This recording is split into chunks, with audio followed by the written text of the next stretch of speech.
Hey, this is the higher intelligence of a divine nature. The reason why I started this channel is because I was a big Facebook debater since like 2017, and I earlier this year, May 8th, 2021, I believed that I had the first of a series of supernatural experiences, and I I guess became a theist, because I assumed, well, if the supernatural exists, then God must exist. So, and then I really enjoyed, like, kind of feeling enlightened in that respect. But then, just over time, I've come to realize, like, okay, well, even though my story, like, seems supernatural, if it happened, then it has to be natural. It, I think that's what I'm figuring out is that there has to be a natural explanation for my experience because I know I had it. So, and everybody that knows me knows that I'm going to be honest about these types of things. I'm not. You could tell if I'm lying. Basically, anybody that knows me can tell if I'm lying at least. Because I keep it real. So. Everybody always prided me on. I prided myself on, and people would at least they wouldn't agree with me in the debate groups, the atheists, about valuing critical thinking, intellectual honesty, and scientific literacy. I always prided myself on that. So, and when I went into back to the atheist group, I mean even the group I started, evolutionary atheists. When I came in there and I explained to them, look, I had a supernatural experience. Well, I was ridiculed. I mean, like, well, of course, I must be crazy, of course, and that's funny to whoever it is that, made whatever entity or organization it is that, let me believe I had a supernatural experience. There's got to be something there, something else is there. I've realized it has to be natural if it's real. So. What I want is for somebody, anybody, theist, atheist, whatever you are, it doesn't matter. I'm not trying to, categorize people by that anymore. I just want someone to help me understand exactly what it was, that I believed was a supernatural experience. And I'm only going to tell you so much because, there's no point in telling you every single thing if we don't agree on the first thing. So this is as quickly as possible. I mean, I was in this room. It was like a Sunday night, May 8th. And everyone there was a weird feeling in the room the whole night, all day really. I couldn't put my finger on it, but I was like laying in the couch with right across from where I'm sitting. There's a bed here now. The whole room is kind of messed, different in a way, but it's the same room. And there's a shoe stand over here to my left, and then it was over there to where my right is now, and. There was nothing on top of it. Let me see, I'm not going to mess around with it, but there was nothing on top of it. It was bare. I was laying on the couch that was directly across from me where I am now, and I was just kind of staring into space, and then I noticed there was a column of refracted air just kind of hovering over the top of that shoe rack. So I went and I approached this column of refracted air. It was a mirage, it was what happens when light passes from one medium into another medium and the light gets bent and shines into your eyes, so to speak. I mean, it wasn't in a mirage in that sense because it was fluid looking, like kind of like the smoke that rises from a burger on a grill where you can see the smoke not smoke, it's the heat that is in the lights, rarefied or refracted as it goes through the thinner air. But there was a column there, and I went and looked, and I could look at it from all angles. It wasn't an optical illusion. I put my hand through it, and it was cold, and there was an electricity, but it didn't shock me, and it was cold, and I said, "Well, this is something. Something is happening here," and I just had to allow the moment to happen.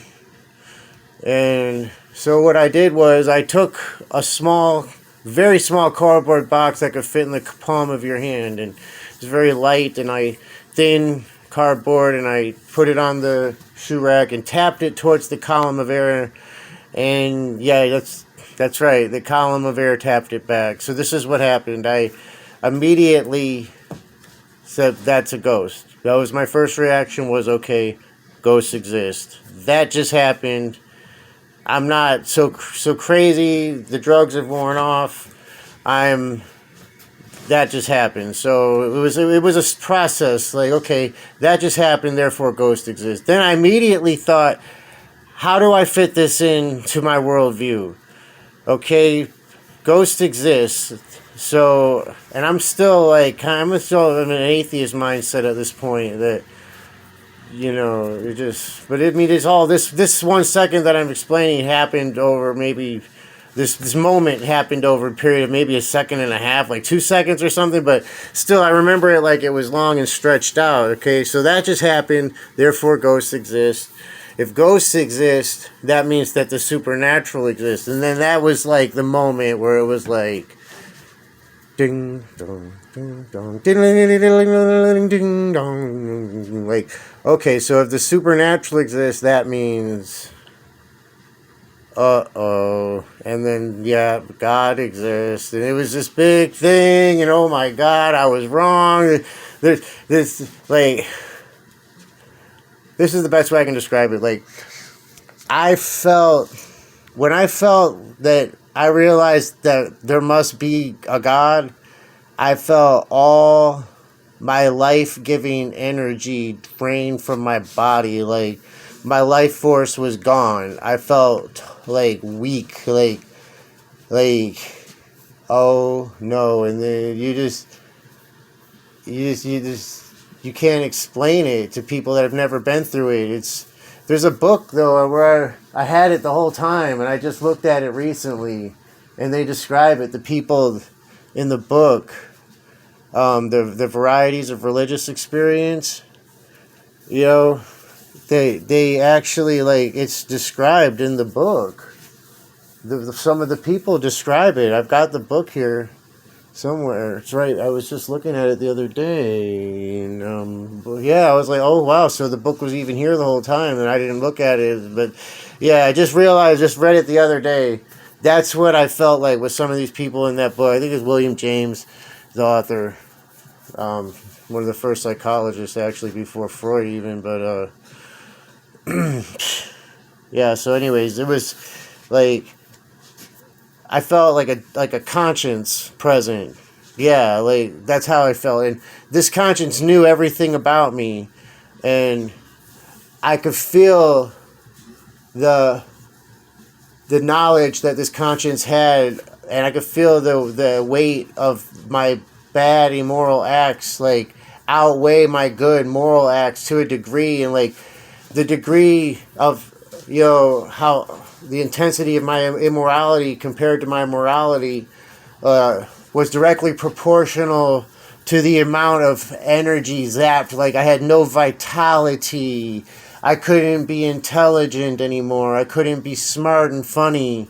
When I looked in the mirror, I was ugly again, like how I used to view myself, you know, before I was allowed to express myself. And it was there, like, I was ugly again.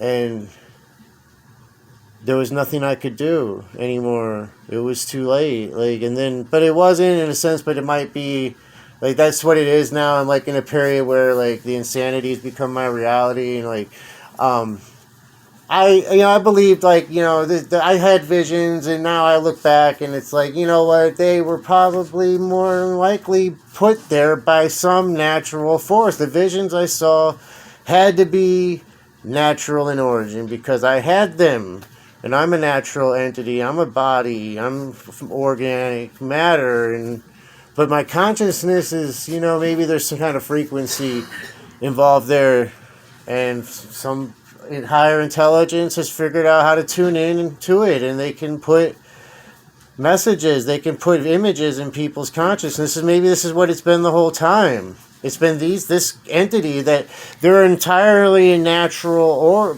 you know, they're natural. They're atheists. Like, they don't know whoever. I think, you know, whoever, like, had something to do with whatever contributed to my supernatural, like, experience.